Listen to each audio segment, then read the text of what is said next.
Makal Makal Manipur.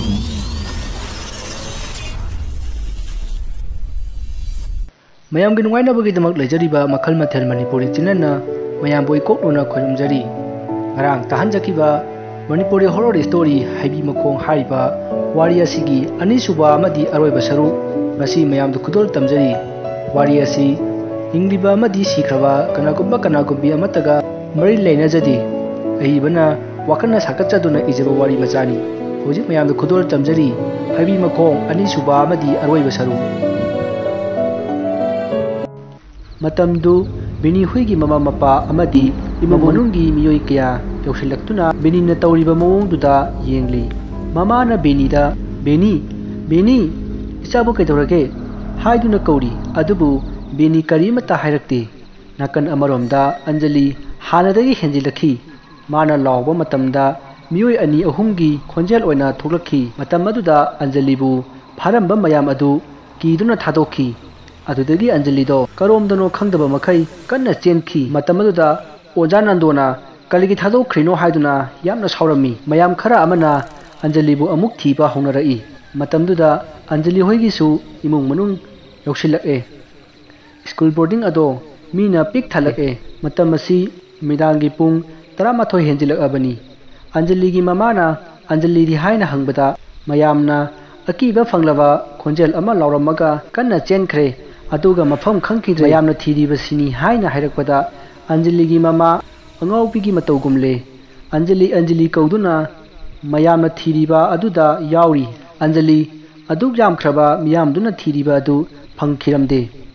maisu laktriba oibana mambadi adum mamli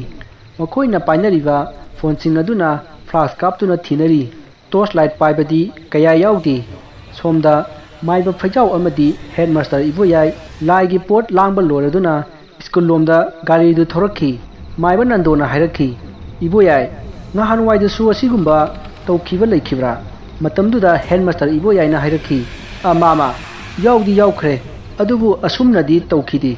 handakisidi khara sathi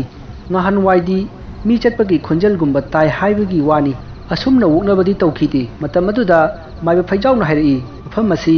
Maharwana ikoina pakhang farakpada nupa ama makong makut hingna kaklaga mai thaduna hatkibani matam adudadi nangna school sarba mafam ase yamna songi yumsu amata tadi aduga lambi leiriba sisu laite aduga mafam se kana amata changba ngamnaba nati matam aduda headmaster ibo yaina hairai mama kaliginu nupa adubu aduk tamthina hatlibadudi matamduda maiba phaijauna makhatari mabu haliba nupa adugi nupido masa wai sangdrabini nongma lekai gi lampakta lila tawki lila tawba numitu nupidudi masa nungaiti haiduna lila yengba chatti mahak lila yengba chatti haibasi nupa aduna khangki nupi adugi nupa aduna lampakta lila yengba thokringai phatraba nupa aduna mi leitabagi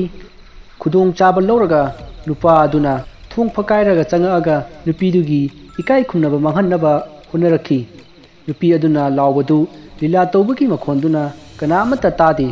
asomda nupi adugi nupa aduna magi nupina lila yengba thorakpa adu ude haiduna khanjan nakhi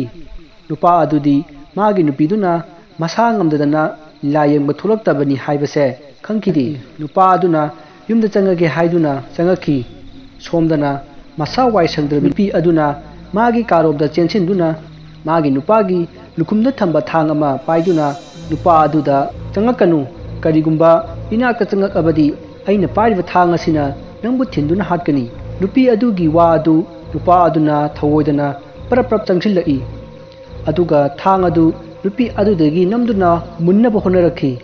nupi aduna nupa aduda thang adu hairakhi nupa aduna phallauna leithokhi matam aduda nupa adugi mapambomda thang aduna khetpadagi I thokhi nupa aduna sauduna khangchong chongsinduna thang ado munkhi adagi nupi aduna nupa adugi makhutta mayana kanna chikhi nupa adu yamna nakhi adudagi nupa aduna pairiba thang aduna nupi adugi mabukta thinki aduta natana thang aduna mafam marang khangdana pangthinta thinki nupi adugi mamaidasu thang aduna masing khangdana thinjinki adudagi nupa ado yum adudagi chenthoraki nupa aduna imungdagi chenthorakpa adu nupi adugi nupa aduna uki adudagi nupa ado kanna chenkhre nupi adugi nupa aduna kari tawraba jano haiduna imungda chenchinki taromliba matawduda nupa adu masa thak thaknipa makhai sauki aduga thamoi kainasu kapki karigidi kaploi karigi thamoi kairoi luhongba matung hanba macha phangjaragini khanduna haraujariba nupa adugi asapnamak mamangda ihing saduna taramlabada karamba nupana khangduna leiba ngamgani manak aduda tariba thang adu paiduna magi nupiga anganga hatlamliba sa adu koithi thirakhi nupa adu haibi makong asida lotuna leiba thingnabadagi nupa aduna pairakpa thang aduna masing khangdana thinki adugi matung makong makhut kaklaga hingna mai thaduna hatkibani aduga nupa adusu haibi asimaktada mathanta thauri yanduna sijakhibani hairiba numit ase nangi ipal numit ki lila tobo numitanine maiba phaijangna liriba wari adu tabada headmaster iboyai pukningda swai lauba ama phauki asumna wari sana gari adu leptana thaurakpana hojik school jaure school jaubada mi asuki matik jamna tilamba aduda headmaster iboyai punga ngakhi matugi matung maiba phaijawna mayamda hairi mayam anaba angangsing adu karaino ai amukta yenge hairakpadagi laimaida taduna leiriba binigi manakta boarding adugi wardenna maiba phaijawbu pusinlakhi maiba phaijawna hairi nakhoi mafam asida mi yamna leisaliba asi leisallanu khara handu maibagi wa adu tabada mayamdu khara handoknai tanja aduda anjaligi mamana maiba phaijawda hairi mama aigi isa anjali thiba khangdriba sibu kamaina tawdino ai yamna pakhatle haina hairakpada maiba phaijawna hairi kaino haisibo angang ani subro matam aduda warden na hairi oja maiba ngasai aikoina paw pikhiba adugi matung ngahak leiraga anjali su angao faidona urau thorau lawromlaga chinkhibani tanja aduda headmaster na karigi pharaga thamdribano kaligi thadokhibrano haina saurami oja nandona sar aikoi fana yam kanna phabani ada akiba khonjal amaga lonana lawrakpadagi anjali pharambasingna kibadagi thadokkhibani adudagi anjali do maikai khangdana chenkhibani matam aduda maya phaijawna hairi farese hojikti haukhrabanina haukhre ai lai tainage nakhoi tumin layuko haiduna mana porakpa laigi polamsing adu semlaga dup candle thali somdasu kangbu kharadi anjalibu koithi thiri somda maibana laigi polam langba loreduna lai khurumnaba sem sare maibana machinda laison kaya sonba horakhi matamduda nuksitchu kanna silaki boarding aduda leiriba satrasing adu yamna kinarami makhoi amaga makut kanna painaduna tumin lepli adudagi maiba phaijawna mayamda hairi mayamna anjali thiriba du thiba lepu nakhoi loinamak mafam masida lao anjali thiba lepu haina hairakhi adudagi anjali thibada yauriba mayamadu maiba phaijawgi manakta changnarakhi maibana makhoi khurukhudu kunduna loina layu haina hairakhi mayamdu maiba phaijawna haibagi matung inna khurukhudu kunduna phammi maiba phaijawna machinda leiwa khara sonduna khurukhudu kunduna leiriba mayam adu tanaba hairi anjali nang aina ure leimaida taduna leiriba binigi manakta phamlu law nangna pamlibado karino hairu law ai pinenaba honage maibagi wa tabada khurukhudu kunduna leiriba mayam adu amana amada koyeng yingni kana amata thuklakte arudagi maiba phaijawna sauna hairi aina haiba yadrabadi nang afaba oiroi yamna thuna binigi manak asida phamulaw handakti anjali khurukhudu kunduna leiriba mayam adugi tunglomdagi tamna hagulaktuna tamna changakhi anjalina lepkhalaktuna binigi manakta changakpa duda anjaligi mama adu chensinge tawi maduda maiba phaijawna changanu haina hairakhi adudagi mayam adu tumin tawriba mataw adu yengduna leikhi anjalina leimaida taduna leiriba binigi manakta phamtharaga lei matam aduda maibana hairi karigino nangna kaisu khangjataba angang ani asida otlibase nangonda angangsing asina kari lankhibano matam aduda leimaida taduna leiriba binina mamitti pangdana hairakhi makhoigi maral haibabu aina mafam masida wana chakna saraga yogbangamdana leiringai asida मखोइना नोकपा लांगबा तौदुना अइबु कलक्सनु हाइबगी मतागुम लक्नै मसीगी मरालननी मखोइ लोइनमक अइना पुदुना चटकनी बेनीगी वा अदु ताबदा मयाम कीबना लोइनखरे मतमदुदा माया फैजाउना हाइरई तौनु मखोइदी करिसु खंगजबा नते नंगना मखोइसिंग असे पुखिबा यारोइ मदुगी महुत नंगना पामलिबदो करिनो हायु अइ पीगे हाइना हाइरमी अदुबु अइदी करि अमता पामदे अइगी अपामबदी मखोइ लोइनमक अइना पुखिगनी मतमदुदा माइबा फैजाउना साउना हाइरई अइ लेरिङैदा अङांसिंग असि नंगना पुबदी ओइथोक्लोइ असि हाइदुना माइबा अदुना पोरकपा थांगोल अमना लैमाइदा कन्ना थिनखी मदुदा बेनीदो यामना कन्ना लाउरखी अंजलिदी करीमता तौदे तुमिन्ना मकोक नोंथदुना लैखी अदुदगी माइबा अदुना हाइरई अंजलि नंदी करी पामी मतम मदुदा अंजलिना हाइरखी अई यिनबी अमुबी अनि चागे अदु पिजरबदी अइना बेनीदे चंगलिबा थवाई असि पुखगे मतम मदुदा बेनीना फुक हौगलगलगा हाइरई नंगना अइबु पुदुना करिगे चटकदौरिबनो चटनिंग नंग चटखो अइदी बोर्डिंग असिदा लैरिबा मखोइ लोइनमक पुरगा चटखिगनी मतम मदुदा अंजलिना बेनीगे मंगक्षमदा चोंगसिनदुना मेटखी बेनीसु अंजलिदा मेटखी मखोइ अनिगी खोंजेलदी नुपारा नुपीरा खंगदा मखै लाउ खोंदुना फुनरई मतमदुदा माइबा फैजाउना युंगदुना थमलिबा थांगोल अदु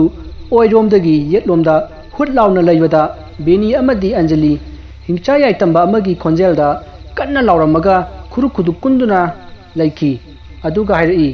ओजा माइबा नंगी थांगोल अदु लैगनु अइखोइ नंगना हाइबादो यारगे अदुदगी माइबा फैजाउना फरे अदुदी नखोइ अनिना हाइबा येबी अमुबी अनि चागे हाइबादो पिजरगे अदु चारगा नखोइ हनखिगदबनी असुमना हाइनरबा मतुंग माइबा फैजाउना हाइरखी नखोइ हौजी येबी अमुबी अनि थिरुओ माइबगी वाताबदा मयामदो येबी अमुबी कोइथि थिनरखी चुमनगी येबी अमा हेक्तनी हाइबा ओइरदी इराइ लाइना फंगदबनी अदुबु येबी अमुबी ओइबना थीबदा पाक हे फंगद्रे मतमसी अहिंगी पुंग अमा तासिलक्लबनी येन लोइबा इमुंगदा चंगदुना अहिंग नोंयाय अदुदा येनबी लेगे हाइदना कोइहंग हंगलमी फन कुइना थीरबगी तुंगदा खुनदुगी येन कारबार तौबा नुपा अमदा येनबी अमुबी अमा यावरमे मदु लैदुना पोरए अदुबु येनबी अमदी वाली मरक असिदा ममिर ओइसंदुना तादुना लैरिबा बेनीना माइबा फैजाउदा हाइरई नोइना कटकेदौरिबा येन अदु नोंग गांद्रिङै पुंग अहुम फावबगी मनुंगदा कटकदबनी मदु ngamdrabadi beni amadi anjali puduna chatkani haina hairaki maduda anjali amadi beni gi mama singadu kanna kapnarai matamduda maiba phaijauna kaisu toroi kapkanu haina themki matam aduda yen thiba chakhiba singdu yen phangduna porae adubu poraiba yenbi adudi khara pi maduda leimaida taduna leiriba benina chawo mana handrabadi yaroi haiduna ningai tawrakle मतम अदुदा माइबा फैजाउना यामना साउना बेनीदा हाइरई करिगी चावो मानद्रदी यारोइदौरिबनो नखोइना यामना हेंजिलअबदी अमत बिजरोइ माइबा फैजाउना करि ngami हाइबदो नंग यिंगनिंब्रा मतम अदुदा बेनीदु तुमिन लैखरे अंजलिदी खुरु खुदु कुंदुना अदुम लै करिमता हाइदे मखोइ अनिदा चंगलिबा थवाई असि अमना थौरी यान्दुना सिखिबा नुपा अदुगी थवाईनी अंजलिदा चंगलिबसे अदुगा बेनीदा चंगलिबा सिना मिहाथीना हाटखिबा नुपा अदुगी थवाईनी मसीगी मखा तारकपदा माइबा फैजाउना येन अनि अदु हाइबी मखोंगदा पोरकले अदुगा बेनी अमदी अंजलिसु माइबा फैजाउना मयामदा पोरकनबा हाइबदगी पोरकले अंजलिदी फुक हगतुना माइबा फैजाउगी मतुंग नखरे अदुबु बेनीदी सुंगौ हगते मयामना बेनीबुदी थांगदुना पोरकए अदुगा हाइबी मखोंग अदुगी मनाक्ता थमखी मयामसु हाइबी मखोंग अदुगी अकोइबदा लैरी माइबा फैजाउना मचिंदा लाइसोन खरा सोंदुना लाई खुरुंबा होरई मतम अदुदा बेनीदी कन्ना कप्पा नोकपा लावबा तौरखी माइबा अदुना करिगी ओइरा जानो खंदुना पुंग येंगलुबदा पुंगदि अहुम तागदबा मिनिट मरी खक ngaइरमले माइबा फैजाउ अदु स्वाइ लाउखी अरुदेगी लाई खुरुंबा अदु परप लोसिनबा होनरखी बेनी अमदी अंजलिगी मपा सिंगदा माइबा अदुना येंसिंग अदु मंगा कक्तुना माना इकोइ कोइना थालिबा कैंडल सिंग अदुगी ममांगदा थमु हाइदुना हाइरकी अदुदगी येंसिंग अदो मंगा कक्तुना माइबना हारिबा मफम अदुदा थमखी मतमसी pung ahum tagadaba minute ani khakta ngairae maiba aduna laison kaya sonduna laitainara matam aduda Beni gi masa adu mathek theklaki aduga amuktang kanna lauramlaga tumin laikre Anjali su makok adu nungthakta phat launa yankhallamlaga laimaida purup launa tutharai matam aduda haibi adu mi mayam changduna nikpagum sorok nikhi maiba faijau su machinda lairon kaya sonba lepte matamsi pung ahum di hele mayam adu pung ahum henbaduda pakhatnaki adubu pung ahum tajingaida thawai sing adu thokkhrabanina kaisu thodokpadi tawdre asumna pungkhaimu maiba aduna laison kaya sonki lai khurumba adu loire maiba phaijauna leiriba mayamduda Beni amadi Anjali bu kaada pusinduna ningthijana potha halu karimata tawraroi hairakpadagi makhoi anidu kaada pusinduna phamungda hifalli mamanabi sing amadi Beni gi mama amadi Anjali gi mama hoina phamungi akoibada phamduna Anjali amadi Beni bu gyan lakpa ngairi asomda maiba phaijauna headmaster Iboyaida hairaki Iboyai mafam masida hauriba haibi pambi asi yathattuna mafam masi maktada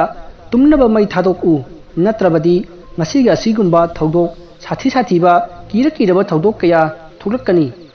maiba phaijauna hario wa adu tabada boarding atu da leiriba nupa macha amadi nupi macha amadi mama mapa singadu pakhanaki asumna matamdu haukhre nongsu fajana ngale school adugi headmaster na mayamda hairaki mayam haibi pambi asi yanthatlasi aduga ngasimak mai thadok asi mayam dusu aduna farani haiduna haibi ado yanthatnaba honari haibi aduda thang thaba horakpada haibi ado aki ba khonjal kaya loina ngangi adubu maiba phaijauna karimta tawroi kirunu yalu tupnaba yalu haiduna haibi ado tupnaba yanki yanba loiduna haibi ado thau haijinduna mai thaki headmaster Iboyaina haibi adugi marudusu phuktoklaga mai thadok horosi haiduna mayam aduda haibadagi mayam aduna haibi adugi maru adusu phuktoktuna mai thaki adugi matung Beni amadi Anjali gyan lakle makhoi kari tawkhrabano haiba makhoidi khangdre makhoina mama singda kari tawkhrabage haina hangki adubu haidoktre adugi matung Beni amadi Anjali yumda matam khara lainaba pukhre boarding aduda lairamba sing adusu amata laikide asumna tha ama khara hena haujin khraba matungdagidi mi khara changnaraktuna mahau sagum mi leinaki Beni amadi Anjali su laiki haujikti kari amata tawkhidre wari asi matang asi lo chenjare mayambo amukana khoirumjari